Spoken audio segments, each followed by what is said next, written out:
you. Thank you. Thanks, Neil.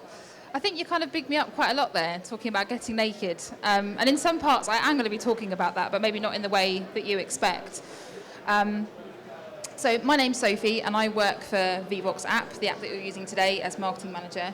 And I'm really passionate about audience engagement. So I wanted to talk to you today about how to create authentic audience engagement. So Neil very kindly got you all to get onto the app. So hopefully you're already doing that and you're already there. The meeting ID, if you haven't, is 122-861-140. And I'm going to ask you a question now. And that question is, why are you in this session? And I want you to be honest with me. You've got 4 options there. I don't mind which one you pick, but I want you to pick the one that is representative of actually why you're here. So I've got 11 of you on the app. Oh, 13 of you. Just want to wait for a few more responses to come in before I close it off. 12 out of 14. Come on, get to 14. Oh, another one joined. Okay, I'm going to close it off there. Okay, that's good. I like the fact that 61% of you are here for my primary reason for being here. So let's crack on. Getting naked. A few of you said that's why you were here, because you saw that word. There's Chesney Hawkes. That's me standing there in not many clothes. You're probably thinking, what on earth, why am I here? This is not what I thought I was coming to. I will come back to this because it is important, and it is one of the reasons why I'm here. And it was because I went to a conference in June this year, and I sat and witnessed a 40-minute speaker session, which in no uncertain terms actually changed my life, and it's the reason why I'm standing on this stage. And it was because I was with a group of like-minded people. I was in a room of 500 women who'd come to the self-development conference, and I listened to this speaker, and she was an incredibly passionate speaker, and her actions and the way that she spoke prompted me to take physical action, i.e. taking my clothes off. That's not something that I do on a normal day or any other day, but her words and the way that she spoke actually compelled me to do that. And I want to let you know that you can achieve that same effect, not making people get naked, but you can achieve that effect with how you speak and why you speak. So there is no secret sauce, there is no magic pill. Simply the secret to creating authentic engagement is you as a human being. So I'm going to talk to you in about 15 minutes, talk you through a little bit of psychology, a little bit of marketing, and a little bit of technology, and how a mix of all those 3 things can actually create effective audience engagement for you. The most important thing is setting the scene. Now, I haven't had any choice today about how this stage is set out because I'm not the event organizer.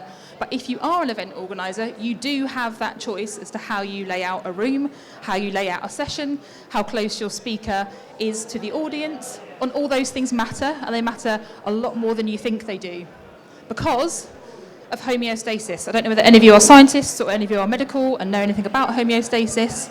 But essentially, it's a physiological reaction that happens in all of our bodies that we have no control over. And as it explains there in the quote, it's basically your body trying to keep you safe and trying to maintain a sense of equilibrium. Now, why is that important? You're probably thinking, what on earth has this got to do? And why is Homer Simpson up there? This doesn't seem to make any sense. But it does make sense, because if people like to feel safe, anything that is distracting them will be deterring them away from whatever you're trying to get them to concentrate on.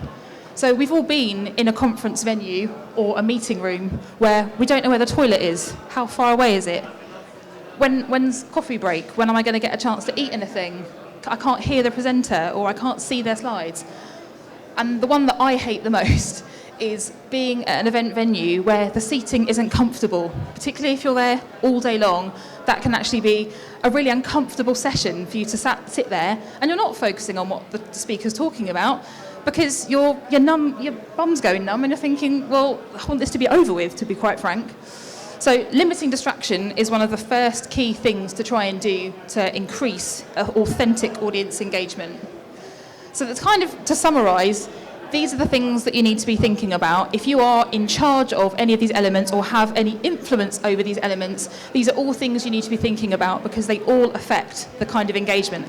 This is before you've even spoken a word, right? So these things are really, really important. And I can't really kind of hammer this home enough, but what I'm trying to say is that engagement is 100% your responsibility. You cannot manufacture engagement, but you can elicit it from your audience by the way that you do the things that you do.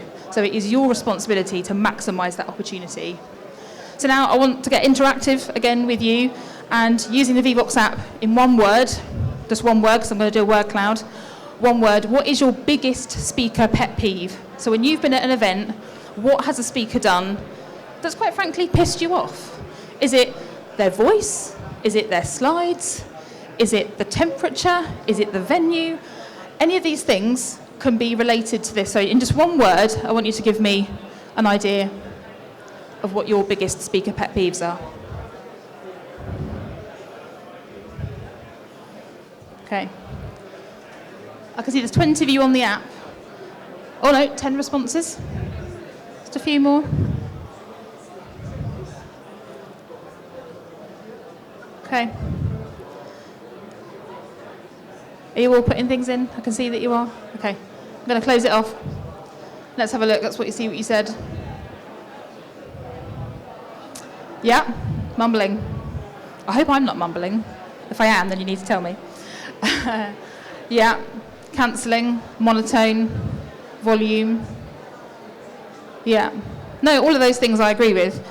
But do you know what the massive piece of advice here for all of those things is? It's your job not to be those things, right? You've all sat in an audience. You will know what pisses you off as a participant in an audience. So as a presenter, don't be those things, right? Like, that's pretty straightforward, okay?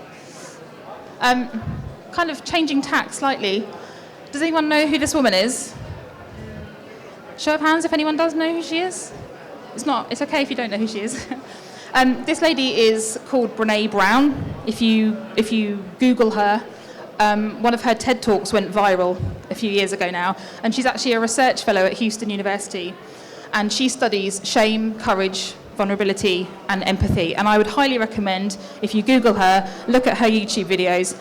Absolutely incredible. So her name is Brené Brown, and if you want any more info on her, come and grab me afterwards, and I will help you with that. So why am I showing you this picture? Why is this important? Well, one of the biggest things for engagement is creating a connection. And in order to create a human connection, you need to be vulnerable. In some way, shape, or form, there needs to be an element of vulnerability. Because then that connection goes deep within the psychology of a person. Otherwise, everything else is just superficial. If you actually, I'm sure we've all had these experiences in life where something really touches you and it's memorable and it almost imprints on you as a person. This is the kind of connection that I'm talking about. So, back to this and Chesney Hawkes and why the hell my presentation has the word naked in it. So, as I explained, I went to this conference in London, and I wasn't expecting to take my clothes off. It was actually the last thing that I had on my mind because I didn't have matching underwear on. But I did. And what happened was this lady, Susie Ashworth, she's the lady in the middle there. She talked about how we all get in our own way in life, and how if we want to make things happen, we are the only people that can control that. Yes, external situations can come up, but ultimately it's our own power that we need to learn. And that sometimes we have to be vulnerable in order to overcome certain obstacles that we might face. And she explained to us that it was her dream when she was younger to be a singer. And her idol, she wanted to sing with Chesney Hawkes. That was her absolute goal, and she firmly believed as a young child that that's what she would do. And in her life, as things progressed, she realised that she wasn't actually going to get to sing with Chesney Hawkes, probably, and that she wasn't really actually that good of a singer, and she didn't really enjoy it that much. So she then decided to actually reevaluate and get vulnerable with herself and realise, how can I live my passion? How can I do something that I want to get up and do every day? And at the beginning of this talk, she said, I'm going to ask you all a question at the end, and I'm hoping that you're going to say yes and you're going to take action. But I'm not going to tell you what it is, but I'm hoping you're going to take action. Needless to say, 40 minutes later, after she talked about her experience of getting vulnerable, she stood out on a stage like this, but it was quite a bit bigger. There was 500 people in the audience, and she said, I'm going to ask you all now, please, will you take your clothes off, be vulnerable, and come and stand with me here on this stage and sing to Chesney Hawkes' I Am the One and Only. And there was a minute there where I thought, I'm not going to swear, but holy F, no, I don't want to get up there. But I decided to, and I took a leap of faith and thought, do you know what? What's the worst thing that's going to happen, right? I'm in a room full of like-minded people who are all here for the same reason. This woman has just basically bared her soul to us and explained how she has got the career that she's got, helping other people find their passion. So I thought, F it, I'm going to go and do it. So there's proof. I did. So why is this important? Well, because being vulnerable actually changes things physiologically, mentally and physically, changes the way that engagement takes place. And that for me was a moment, she made it resonate with me. So I took action and I took my damn clothes off. So there's proof. Ways to be vulnerable without being weak. I think a lot of people think that being vulnerable is the same thing as being weak, right? And it's not, but I completely understand why people make that connection. So these here are a list of ways. I'm not going to read through them all because you can all read. But these are just a few ways how in your life and in your work, depending on what it is you do as a job, whether you are a professional speaker, whether you are an event coordinator, whether you are a manager running internal comms events and holding meetings, these are all ways that you can be vulnerable, but that will generate a sense of engagement with whoever you are being vulnerable with. I think one of the biggest ones for me is be honest if you don't know the answer. I work in marketing and marketing automation is my specialty, and a lot of people ask me questions and sometimes I don't know the answer. And I've now got very good at saying, I don't know, but I'll try and find out and then I'll come back to you and let you know when I do. And I think that allows people to feel, I'm not a know-it-all. I don't know all there is to know about marketing automation. I know a fair bit, but there's always learning to be done. I think that's something that can really help in increasing engagement in whatever scenario that you're in. You know, don't be that person that comes across as knowing everything, because no one likes to be a know-it-all, right? So, selling engagement. This is the kind of marketing portion. Sorry that that's slightly shifted over. Hopefully you can all read that. But a huge part of engagement is selling it, right? If I came on the stage and said, I'm here to talk to you about engagement, you're probably all going to get up and leave. So I'm hoping to bring a little bit of energy and a little bit of pep to this talk, because if you bring a sense of energy, it's proven that in a room of people, if you create a certain energy, other people will match that frequency with you. I know it's a bit woo-woo, but it's been scientifically proven that that will happen. If you bring energy, then other people will meet you halfway and bring that energy back. So if your audience are looking bored when you're talking, you are probably being boring, right? So you're all looking fairly okay. So I'm kind of thinking that I'm doing an all right job. But yeah, you've got to sell it. You've got to sell the engagement. And now, another bit of interactivity.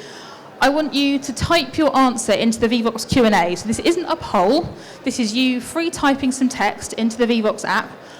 And tell me what has made a speaker session that you have watched, or whether that be in person, like this is today, or on YouTube, what made it memorable for you? Now, there might be some that stand out. There might be not. But if you can think of some, try and think, what did stick with you? Was it what they were wearing? Was it the topic they were talking about? Was it the way that they paced back and forth on the stage? What was it that made it memorable for you? And while you're doing that, I'm just going to give you a quick example.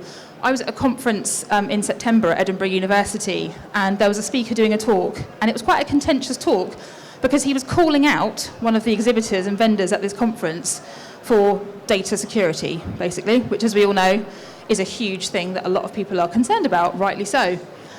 But rather than standing there on the stage in front of his slides with his power stance, he decided to come and sit down on the edge of the stage and look eye to eye to the people that he was talking about, because what he wanted to do was have a conversation with them through his slides and through his presentation, to basically ask those questions and get down to eye level and say, you know, guys, what are you doing? Why have you made your product this way? Why have you sold out? Why have you done these things? And it was a very icky place to be. I mean, you could feel the tension in the room, quite literally. So I'm going to have a little look at some of the things you've been saying. Humour, yes. These are all brilliant. Pink jeans. I'd love to be able to rock a pink jean. That's amazing. Yeah, these are all really, really good things. I love it. Inflection of their voice. Yeah, that's a good one. Brilliant. Okay, well, they're all excellent things, and I would wholeheartedly agree. If we can go back to the slide deck, this isn't going to be a big surprise for some of you. Be those things. Wear pink jeans, Be that stuff that you know that is memorable for you, right? Your audience are just human beings like you are. So if you want to engage them, be like them. What engages you, do that, right? It's literally that simple. And then lastly, I'm going to come on to the technology because, let's face it, that's why I'm here, that's what I do. There's ways that you can enhance, encourage and amplify engagement that you have created in a room. And that's by things like running Q&A and polls, because for me, it's allowed me to understand in this session what matters to you as an audience, what things are connecting you with what I'm talking about. So yeah, Q&A, polls and surveys are all great ways to engage with your audience, whether that's in the moment, whether that's before your event, after your event, or all three. The other thing that's important to do is removing engagement barriers. So one of the plus sides of a lot of apps nowadays is the ability to be anonymous. Now that sometimes can work against people because people think you can be a keyboard warrior, you can type what you like. But I very much believe that if you're in an environment where you're creating a sense of, like I'm doing here with you today, none of you have written swear words or anything in the Q&A because you're all genuinely engaged in what I am telling you and what I am discussing with you. So you put normal human being responses in the app, right? So having some kind of authentic, anonymous engagement sometimes can be helpful, particularly if you're talking about difficult topics or if people don't want to put their hand up and ask a question, because no one likes to look like an idiot.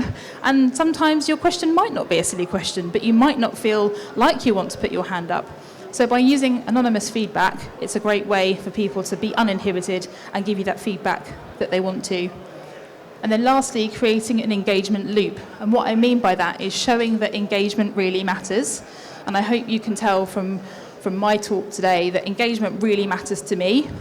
And hopefully, after this session, I'd like to share some tweets. I'd like you to follow me on Twitter and actually actively have a conversation with me, because for me, that's why I'm here. I'm here to have conversations. So that's pretty much everything that I've got to say. But if you don't mind, I'd like you just to use Vevox app and rate my session, just because I'd like to know what you thought. And you can be nice or you can be nasty. It doesn't matter to me, but as long, again, as it's honest, that's all I'm asking. So a few more responses will be great, just for me to get a sense of averages, what's going on. Okay, any more? Okay, I don't know how I'm doing for time. Have I raced through it? Okay, well hopefully you've all put some questions in the app for me, so what I'll do is I'm going to close that off. And I'm not going to show you the result, but thank you. And then if you want to connect with me at any point afterwards, then you can. There's my details. We're at a stand just over there. But should we have a look at the Q&A and see what the answers, what the questions are? What was the name of the person at the conference you went to that changed your life? So her name was Suzy Ashworth, S-U-Z-Y, Ashworth. And she's got various books out. She's a coach, a business coach. And yeah, definitely look her up. She's on Instagram. And she actually tweeted about the talk that I went to the other day, and I DM'd her and said, by the way, I'm talking about your session on stage. And she sent me back lots of I heart emojis, and it made me feel really lovely. And she said, let me know how your talk goes, which I thought was really, really nice. Cool, that's that one. Are you now a Chesney Hawkes fan? I've maybe always been a Chesney Hawkes fan. But yeah, who doesn't dance to I Am the One and Only? Right? When it's on, you dance, right? Good on you. Thank you very much. How did it change your life? Well, believe it or not, I've never actually stood on a stage and spoken to an audience. So this is a first for me. This is me being vulnerable. So yeah, it changed my life because it gave me the confidence to realise that actually we do get in our own way. And if you can try not to focus on the fear and focus on actually what you're trying to achieve, at the heart of what you're trying to do, fear can't stand in the way, right? Otherwise we never make progress. So here we are. Great session. Thanks, Sophie. Thank you, whoever that was. And then what's been the biggest change for you? I think it is just that, is understanding that fear will come and go, and fear will happen in all sorts of things in life. But you just have to move past it. Otherwise, you will limit your life, you will limit what you do, because you will be restricted by this fear, which is all just conceptual, really. Fear is just a mechanism of the brain trying to keep you safe, but actually it holds you back more than anything. So I think the biggest change for me has just been the confidence to say, do you know what? I'm going to do it anyway. Has anyone else got anything else they want to ask me, not through the Q&A? No? Well, I think then that's probably it from me. So if you want to pop my details back up on screen, Lewis, and then if anyone wants to follow me either on LinkedIn or Twitter, or come and talk to me after this, then you're more than welcome. But before we go, has anyone got any more questions that they want to ask me? No? Okay, I think that's it then. Thanks very much. Thank you.